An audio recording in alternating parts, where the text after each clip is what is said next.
Chapter 12. Clearly, Tasha had been raised on a lead.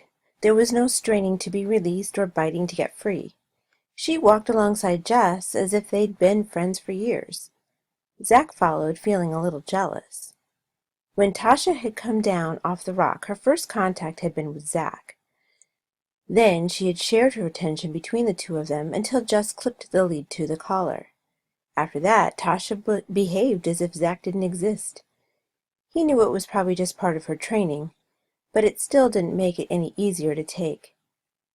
Their route took them down Breakneck Creek and onto Wairiki Stream, where they headed back towards the shore. The place where they were going to hide Tasha was in the bush behind Cave Bay. That meant returning to where Brian Dixon parked his vehicle. For a time they would be out in the open, visible to anyone traveling along the coastal track. That was a worry for Zack. If they were seen, then pretty soon the whole world would know. If he hadn't been so preoccupied, he might have noticed that Tasha had pricked her ears and was sniffing at the air. In the end, it wasn't until she stopped walking that he knew something was wrong. By then, even he could hear the sounds that were almost upon them. "Get in the bushes!" hissed Zack, scrambling out of the stream towards a clump of gorse. "Why?" asked Jess, much too loudly. "What's up?" "Just get in!" ordered Zack. The sound of a tipping boulder came from downstream. A male voice swore, loud and close enough to convince Jess. She moved towards the bushes, gently pulling on the lead, but Tasha stood firm. "Come, Tasha," pleaded Jess in a whisper. The cat stood firm. Then she started the chirping noise. The clattering noises from downstream stopped. Jess hauled on the lead. Tasha tensed and held her ground. "Help me," said Jess, turning to Zack. He clambered down and grabbed the lead. Tasha still didn't want to go, but now she had no choice. They dragged her out of the stream bed and into the scrub that bordered the stream. As soon as they were behind cover, she resumed chirping, more urgent than before. "Shut up, Tasha," hissed Zack. Tasha's answer was to chirp even louder. Zack pulled a handkerchief out of his pocket and held it over her mouth, muffling the sound a little. Jess put an arm around Tasha. "Shh, shh," she urged. Then a voice called, "Tasha!" Zack recognized it as Ivan. "Tasha!" The clattering through the stream resumed. "Tasha!" It was Yuri. Zack saw movement through the scrubby bush. Obviously, Tasha had seen it too, but instead of chirping louder, she stopped and settled back on her haunches. Now she was wary, sniffing the air, unsure of what she should do. Soon the Neanderthals were on the other side of the bush. Zack willed them to move on quickly. They didn't. Instead, they stopped.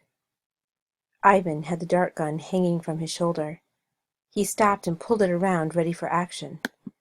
He said something in Russian. Yuri nodded. He took the pack off his back and fished around inside. Out came a pistol. Jess gave a little gasp. That was not the only thing Yuri was after. He tucked the pistol into his trousers, dug around the pack some more, and came out with what looked like an MP3 player. He fiddled with the device, and soon familiar music was playing. It was the same tune that the roadie played. Holding the player in one hand, he then removed the pistol from his trousers and held it out in the front as if expecting action any moment. Tasha's ears went up at the sound of the music. Zack gripped the lead with both hands, expecting her to spring forward. Instead, she turned and looked at him as if asking what she should do. Zack raised his hand and stroked her neck. He shook his head, hoping she would get the message. Something must have gotten through to her, for she flattened herself to the ground. Tasha had made up her mind. She would stay with her newfound friends. Maybe it was the pistol, or more likely just their body language. Whatever it was, the cat sensed danger and knew she was safer in the bushes. The music seemed to go on for ages, playing over and over. Every now and then one of the men would call out in a way that suggested that they knew she was nearby. Probably they'd heard her chirping. All the time, Zack, Jess, and Tasha lay low in the scrub. The ground was wet and the leaves prickly, yet Zack hardly noticed it. He could feel his warmth. Oh, he feel the warmth from Tasha's body against his, and that more than made up for a bit of discomfort. Eventually, the men got sick of waiting. There was an exchange of words before they began moving again. The music still played, and the pistol remained ready at Yuri's hand, but for those hiding in the scrub, the danger was over. It wasn't until they got back to the homestead paddocks that Zack realized they'd made a big mistake. In their rush to get out of the valley and away from the Neanderthals, they'd forgotten about footprints. Now when Zack checked back upstream, instead of seeing Ivan and Yuri rushing after them, he saw footprints. It was where they had crossed a patch of sand in the stream bed. 2 lines of shoe prints with a line of paw marks in between. He pointed them out to Jess. "We've got to cover them up," she said. Zack nodded. "But what if there are others upstream? We can't go all the way back." Jess thought for a moment. "Let's hope there aren't any more." Zack splashed the prints with water from the stream. Anyone who looked closely would know that something had gone on there, but not exactly what. From there on, they were more careful, sticking to the grass down the middle of the track that led up to the paddocks behind Cave Bay. From the top, they could look down to the pig hunters' parking place. This time it wasn't Brian's ute in the bushes, it was the Neanderthals' pickup truck, taking up so much space that they must have had trouble opening the doors. And it wasn't the only vehicle around. There was a line of others along the coastline. Not far out to sea, a barge with a crane was moving parallel to the shore. "They'll be involved in the salvage," said Jess. "Dad said they're removing all the wreckage today." Zack nodded. That was good. The sooner they removed it, the better. What wasn't good was all the activity was happening at this moment. He was beginning to feel very exposed. If he could see them, then they would also be able to see him and Tasha. "Let's get out of here before somebody sees us," he said. "How far do we have to go?" "Not far," replied Jess. "Half a kilometer, I suppose." "You sure this is the best place for her? It's very close to everything." Jess smiled. "Isn't it the best place to hide, right under people's noses?" Zack snorted. "Not if they're planning to kill you." "Do you think that that's what they're trying to do now? Kill Tasha?" "That pistol was not a dart gun," said Zack. "But why kill her?" "I don't know why. Probably because they're Russian mafia and that's what they do." "It could be because others have seen her. Maybe Mikhail Papanov has ordered them to kill her so that he doesn't get into trouble." Zack stayed silent. From what he'd read about Mikhail Papanov on the internet, he didn't seem like a man who would order the killing of an animal. Something else was going on here. Zack didn't know what, but he did sense that Ivan and Yuri were dangerous. The pistol might not be for Tasha, but for anybody who got in their way. The hideaway was called Hermit's Hole. It was in the hillside beside a small creek that ran along the back of the paddocks. Gorse and other bushes formed a screen, so that even as they approached, Zack was unaware it was there. Just didn't know whether the hole was an old mine or had been dug out by a hermit who had lived in it for many years. She did know, though, that hardly anyone else knew of it. When the hermit was alive, he discouraged visitors, and in the decades since those who knew had either died or forgotten about it, except for the McGonagall family.